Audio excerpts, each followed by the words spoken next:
샬롬 반갑습니다. 다윗 온라인 예배로 함께 하신 여러분들을 환영하고 축복합니다. 어느덧 2020년도 10월이 되었습니다. 금방 사라질 것 같았던 코로나 바이러스는 여전히 우리 곁에 자리를 잡고 있으며 그로 인해서 우리의 생활이 많이 변했습니다. 이제는 우리가 코로나와 함께 살아가는 지혜를 구해야 할 때인 것 같습니다. 오늘은 다윗 온라인 예배 9번째 예배입니다. 6월에 시작한 온라인 예배가 이렇게 올해까지 지속될 줄은 생각을 못했습니다. 저는 앞으로 다윗 예배가 이 상태로 갈 수도 있겠다는 생각이 들었습니다. 많이 모이지도 못했는데 2020년 한 해를 마무리하고 내년을 위한 다윗 총회가 있을 것 같습니다. 여느 때처럼 다 같이 모여 총회를 하고 새로운 임원을 선출할 수가 없을 것 같습니다.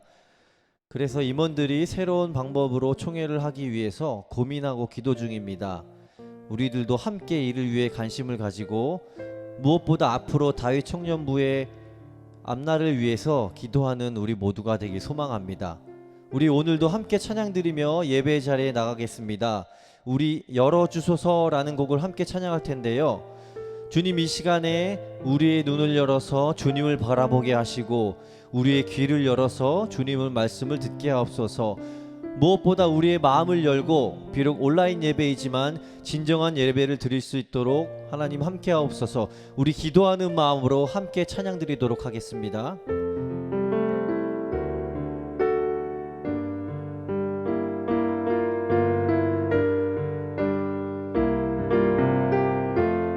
열어주소서.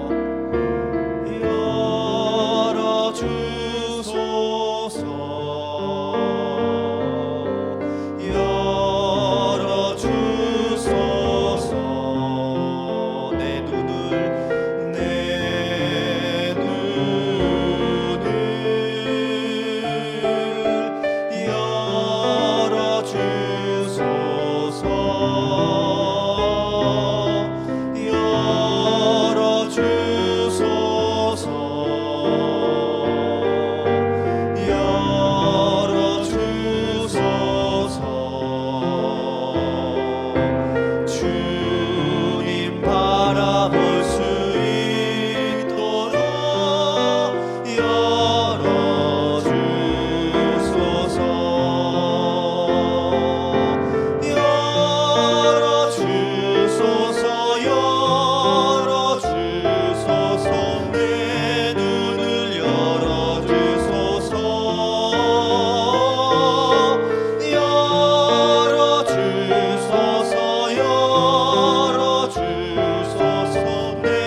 나의 힘이요 예수는 내 힘이요 나의 기쁨 내 참 소망 그 이름의 생명이 내 삶의 이유라 오직 주만 따라갑니다 오직 주만 높이 받으소서 내 평생에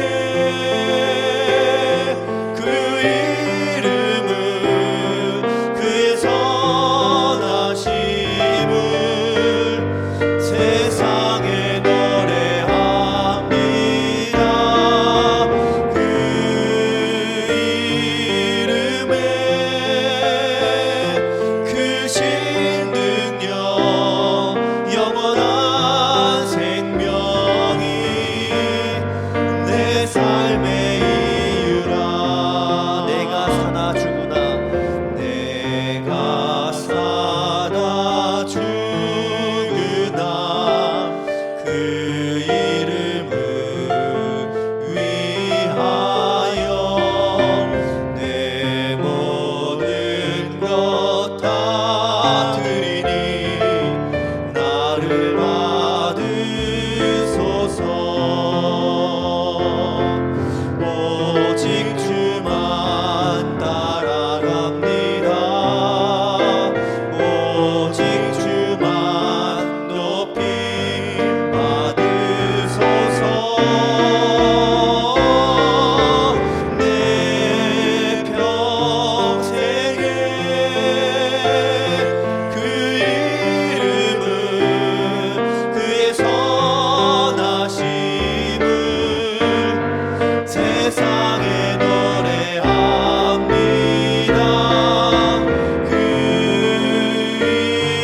이름에 크신 능력 영원한 생명이 내 삶의 이유라 오직 주만 따라갑니다 오직 주만 따라갑니다 오직 주만 높이 받으소서 내 평생에 그 이름을 그의 선하심을 세상에 노래합니다 그 이름에 크신 능력 영원한 생명이 내 삶의 이유라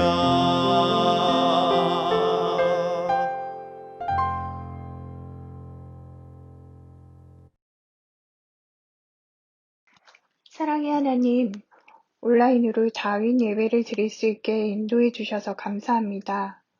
어느덧 날이 쌀쌀해지고 계절이 또 한 번 바뀌고 있습니다.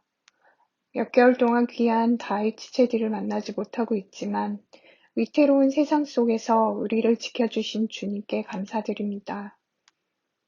코로나 재확산으로 교회가 비난받고 있습니다. 세상의 빛과 소금이 되라 하셨는데 본이 되지 못하는 저희들을 용서하여 주시고 부디 교회와 예배를 회복시켜 주옵소서. 우리의 믿음을 더하여 주셔서 지금 이때에 우리에게 맡기신 사명을 잘 감당하게 하옵소서. 코로나 시대가 언제 끝날지, 언제 다시 함께 모일 수 있을지 우리는 아무것도 알 수 없지만 우리의 피난처 되시고 힘되시는 주님께서 보호하시고 인도하실 줄 믿고 하나님의 선한 계획을 기대합니다. 코로나로 학교 어린이집 생활도 쉽지 않고 평범한 일상을 누리지 못하는 우리 자녀들을 보호해 주시고 아이들의 믿음이 흔들리지 않도록 인도하시고 지켜주옵소서. 교회 가는 것도 쉽지 않은 요즘 다윗을 섬기는 귀한 손길들에 축복해 주시고 허경 목사님께 늘 성령의 기름 부음으로 함께 하셔서 사역하시는 모든 곳에 은혜 가득 부어 주옵소서. 각자의 처소에서 드리는 우리의 예배가 하나님이 기뻐하시는 예배가 되기를 소망하며 예수님 이름으로 기도합니다. 아멘. 이 시간 함께 나눌 말씀은 시편 42편 5절 말씀입니다. 내 영혼아 네가 어찌하여 낙심하며 어찌하여 내 속에서 불안해하는가. 너는 하나님께 소망을 두라. 그가 나타나 도우심으로 말미암아 내가 여전히 찬송하리로다. 아멘. 샬롬, 반갑습니다. 그동안 잘 지내셨나요? 벌써 10월 하고도 둘째 주입니다. 시간이 참 빨리 가죠. 코로나 때문에 시간이 더 빨리 가는 것처럼 느껴지기도 합니다. 남은 2달여 그 기간 동안 우리가 더 믿음으로 승리하는 우리가 되었으면 좋겠습니다. 어렵지만 더 기도로 승리해 나갈 수 있기를 간절히 소망하고요. 여러분의 가정에 그런 은혜가, 그런 충만한 평강이 가득하기를 주님의 이름으로 간절히 축복합니다. 오늘 함께 나눌 말씀의 제목은 하나님께 소망을 두라 라는 제목으로 말씀을 나누도록 하겠습니다. 제가 20대 초반에 선교단체 활동을 하면서 자주 들었던 질문이 있습니다. 그 질문이 무엇이냐면 복음을 지키기 위해 목숨을 내놓을 수 있습니까? 라는 질문이었습니다. 정말 어려운 질문이죠. 대답하기 정말 힘든 질문이었던 것 같습니다. 저는 그래서 잘 모르겠습니다 라고 대답했습니다. 사실 현실 감각이 없었어요. 설교를 준비하면서 그 생각이 참 났습니다. 만약에 내가 일제강점기 시대에 그 믿음을 가지고 살았다면 어땠을까라는 생각이 들더라고요. 여러분, 그분들은요, 매 순간 예수인가, 목숨인가, 복음인가, 삶인가 라는 그 질문들을 계속 받았을 것 같습니다. 아니요, 스스로에게 계속 질문했을 것 같아요.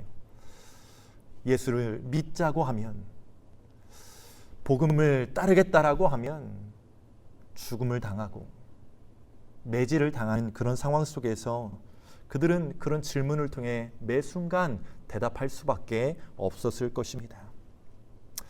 그렇기 때문에 믿음을 지켜나간다라는 것, 너무나 큰 결단이 필요했겠지요. 그런데 이런 생각도 해보게 됩니다. 오늘날 명목상 그리스도인이라는 사람들이 존재합니다. 썬데이 크리스찬이라는 분들이 존재합니다. 사실 코로나 때문에 그 썬데이 크리스찬이 하루도 교회를 안 나오는 그런 상황에 처해지게 됐지만 말입니다. 그런데 아마 그 시대에는 명목상 그리스도인은 없었을 것 같다라는 생각도 해보게 됩니다. 어느 누가 목숨을 내놓아야 되는데 형식적으로 예배하는 사람이 있겠습니까? 그렇게 생각하니요, 핍박과 환난이 주는 유익도 분명히 있는 것 같기는 합니다. 사실 그걸 좋아할 사람은 드물겠지만 말입니다.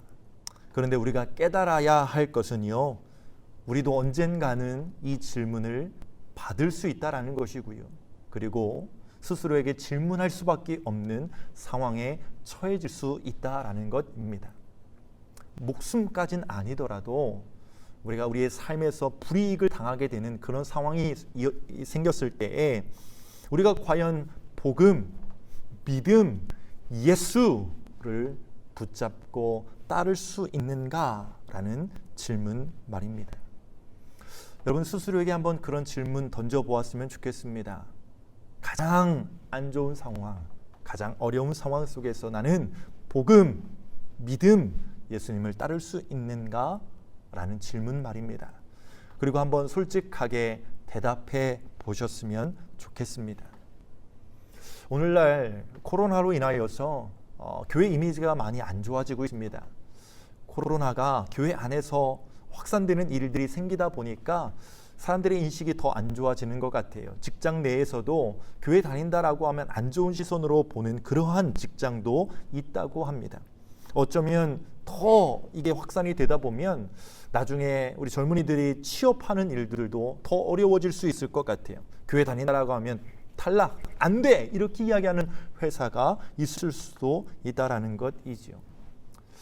사실 우리가 원하지 않지만 우리는 어려움, 힘든 일들, 고난, 환난 이러한 것들을 믿음이라는 것 때문에 당할 수 있습니다. 예수님을 믿는다라는 것 때문에 우리는 그렇게 당할 수 있다라는 것입니다. 여러분, 믿음은요 항상 고난과 함께하는 것 같아요. 이런 어려움과 뗄래야 뗄 수 없는 관계인 것 같습니다. 여러분 아실지 모르겠지만요, 예수님께서도 공생의 사역을 시작할 때에는 제자들을 부르실 때 기적을 보여주셨습니다. 많은 무리들이 따를 때 기적을 보여주셨어요. 죽은 자들을 살리기도 하셨고요, 오병이어 사건을 통해서 먹이기도 하셨지요. 여러분, 그런데요, 시간이 지날수록 예수님께서 하셨던 것은 내가 죽는다라는 것이었습니다. 내가 십자가에 달려야 된다라는 것이었습니다. 사람들은 믿지 않았어요. 왜요? 바다도 꾸짖어 잠잠하게 하시는 분이셨잖아요. 물 위를 걷기도 하시는 분이셨어요. 죽은 자도 살리시는 분이셨습니다. 그런데 그 말이 들리겠어요? 에이, 우리 예수님이 이 나라를 해방시킬 분이신데, 우리를 정말 대단하게 만들어 주실 분이신데 어떻게 죽을 수 있어? 이런 생각할 수 있을 것 같습니다. 그런데 정작 예수님이 핍박당하고 어려움을 당하게 되고 죽임을 당하게 될 때에 예수를 믿는다라는 것 때문에 본인들에게 피해가 올 것 같으니까 제자들이 어떻게 했습니까? 다 도망가지 않았습니까? 다 예수님을 부인하지 않았습니까? 물론 예수님께서 다시 부활하셔서 찾아오셔서 그들을 다시 회복시키시고 그래서 사역을 할 수 있었지만, 여러분, 그 연약함을 우리는 발견할 수 있는 것입니다. 그런데 비단 그것이 제자들의 모습만이 아닙니다. 우리들의 모습도 마찬가지다라는 것입니다. 우리가 아무 일이 없을 때 나는 믿음이 있어, 나는 믿음을 지킬 거야 라고 말할 수 있지만, 실제로 우리가 어려움을 당하게 되면 예수 믿는 것, 예수님을 따르는 것, 복음을 붙잡는 것, 한 번만 내려놓을까? 잠깐 눈 감을까? 이렇게 생각할 수 있다라는 것이지요.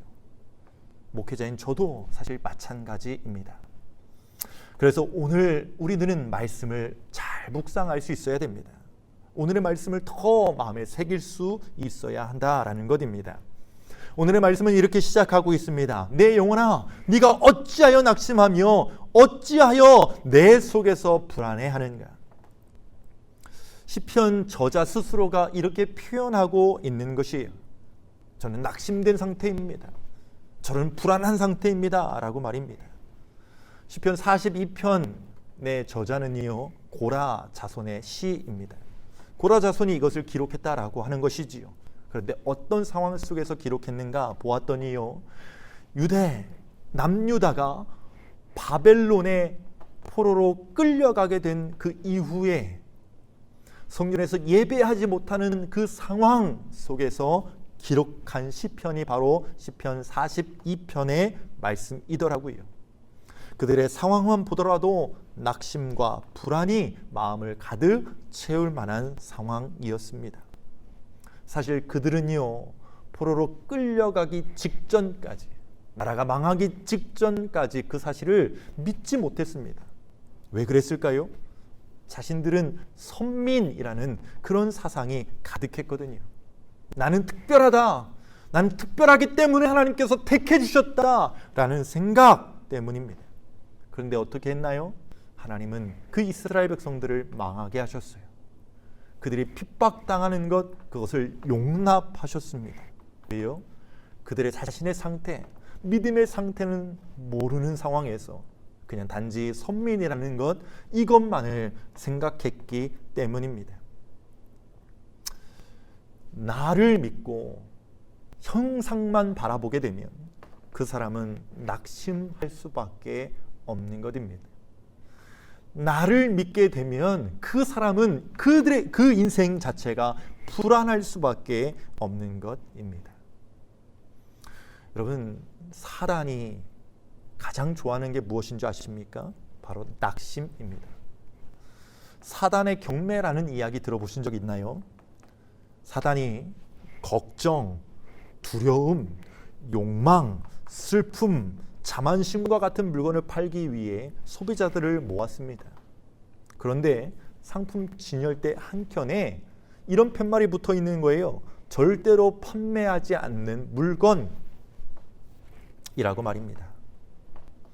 사단에게 왜 이 물건은 팔지 않느냐고 묻습니다.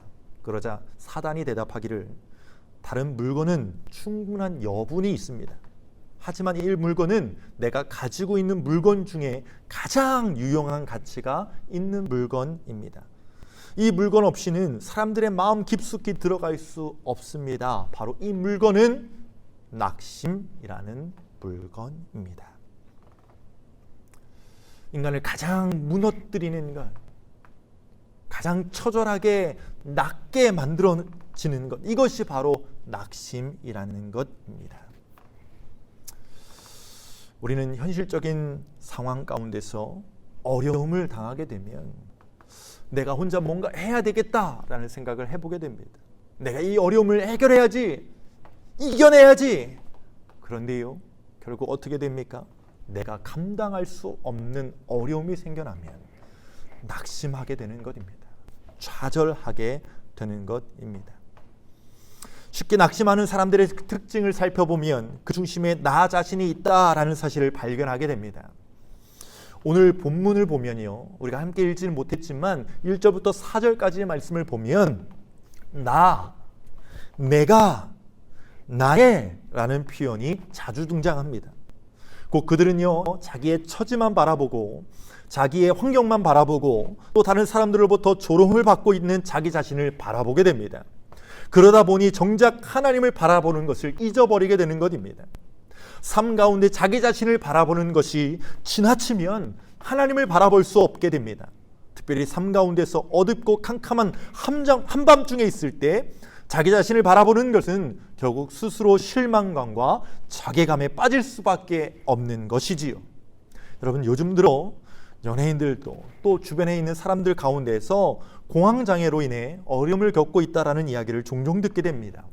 여러분, 공황장애란 갑자기 엄습하는 강렬한 불안, 즉 공황 발작을 반복적으로 경험하는 장애를 말합니다.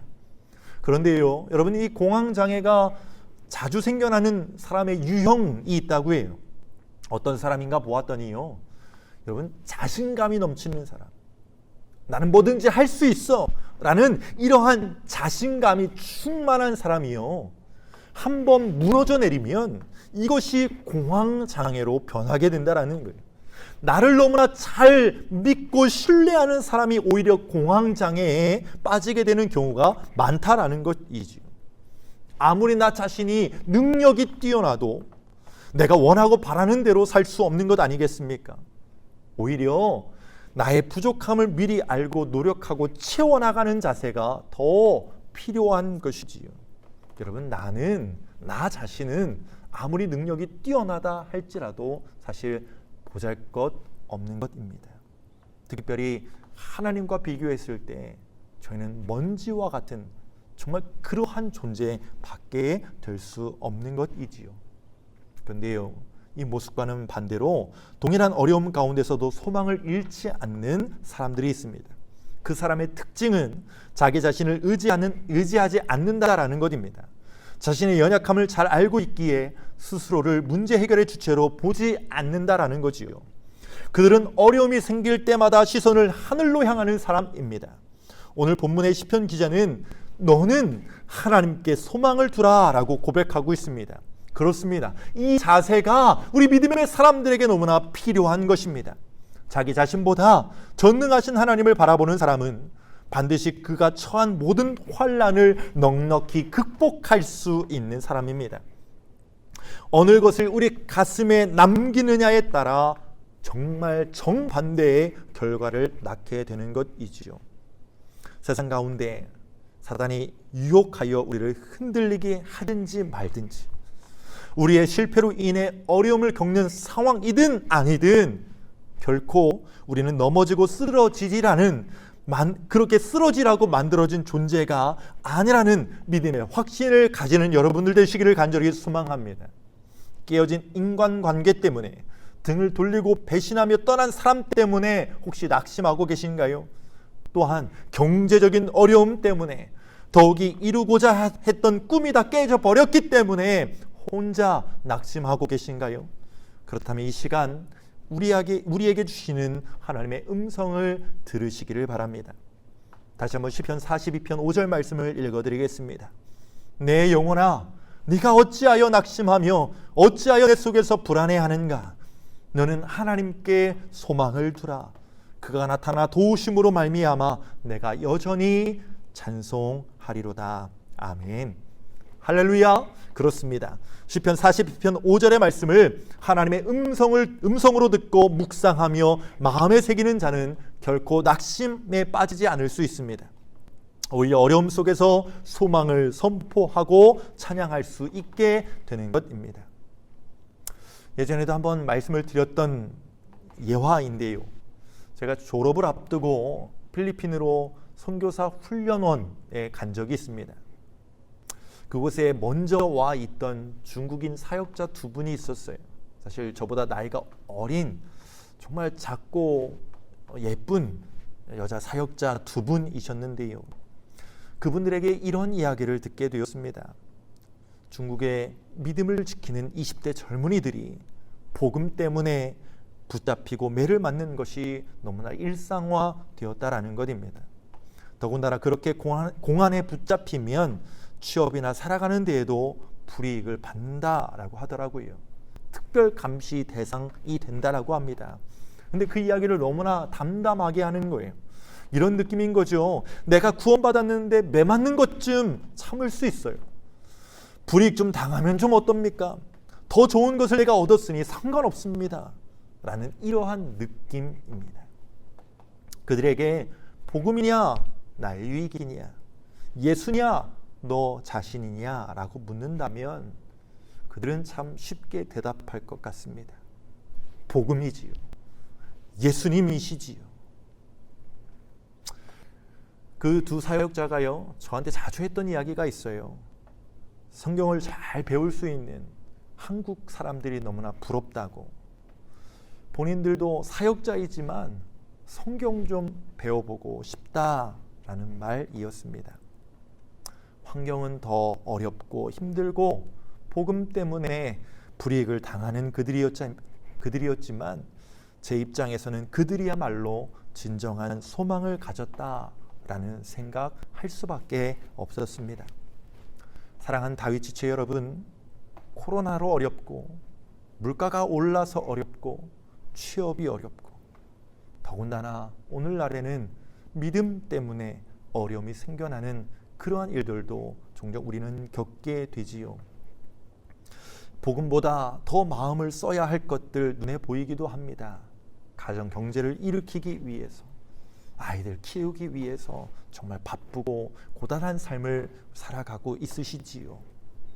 그런데 여러분, 아무리 그렇다 할지라도 우리가 소망 가운데 살아갈 수 있는 비결은 변하지 않는다는 사실을 기억하시기 바랍니다. 오직 하나님께 소망을 두고 살아가는 사람들만이 진정 기쁨의 찬양을 부를 수 있는 사실을 기억하시기를 바랍니다.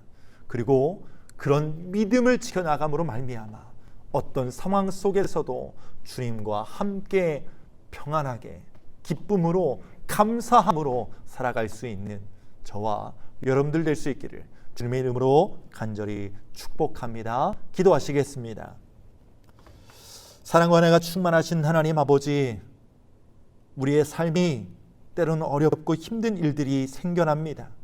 우리는 바라지 않지만, 원하지 않지만 믿음 때문에도 우리는 어려움을 겪을 수 있습니다.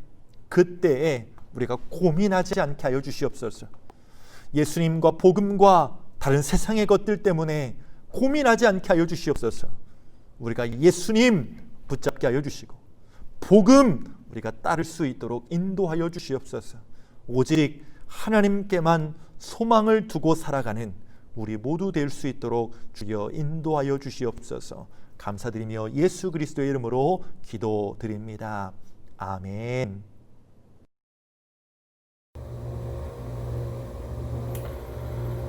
안녕하십니까. 네, 오총무 인사드립니다. 네, 어떻게들 추석 연휴는 잘 보내셨는지요? 네, 코로나 시국이라 명절 또 이동하는 것 때문에 많이 우려도 되고 걱정도 됐는데, 우리 다이 청년부 여러분 가족들은 가족들과 좋은 시간 보내셨길 바랍니다. 네. 근데 아침 저녁으로 일교차가 많이 심해졌어요. 확실히 계절의 변화는 체감을 통해서 금방 느껴지는 것 같습니다. 저도 긴팔을 입었어요. 항상 감기 조심하세요. 이 일교차가 클수록 감기에 걸리기 쉬우니까요. 더구나 지금 감기에 걸리면 코로나랑 또 이제 연동이 되기 때문에 병원에서 또 쉽사리 진료를 받기가 힘들어요. 또 대기 시간이 길고 또 코로나 검사 받아야 되고, 아무쪼록 항상 건강관리 잘 하시길 기도드립니다. 네. 10월이네요. 벌써 올해도 이제 10월 빼고 2달밖에 남질 않았네요. 조금 나아져서 우리가 모여서 예배를 드릴 수 있을 그날을 기다리고 있는데, 올 한 해 가기 전에 꼭 모여서 예배를 드릴 수 있었으면 좋겠습니다. 그날이 빨리 오기를 우리 함께 기도하자고요. 요새 많이 바쁘고 힘드네요. 우리 다이 청년부 가족 여러분도 바쁘지만 바쁜 일상 가운데 항상 건강 챙기시고 하나님을 항상 바라보고 기도 열심히 하시길 바랍니다. 항상 언제 어디서나 우리가 모이지 않더라도 주의 성수하시고 항상 기도로서 모든 걸 준비하는 그런 다이 청년부가 됐으면 좋겠습니다.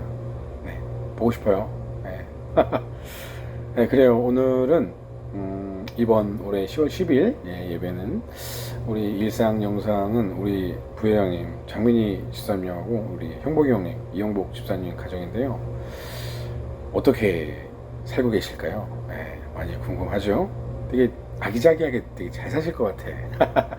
우리 또 장민희 집사님이 또 워낙 또 아기자기하시고 일도 잘하시기 때문에 그 집 가정은 어떻게 지내는지 한번 가서 보도록 하겠습니다. 그럼 here we go.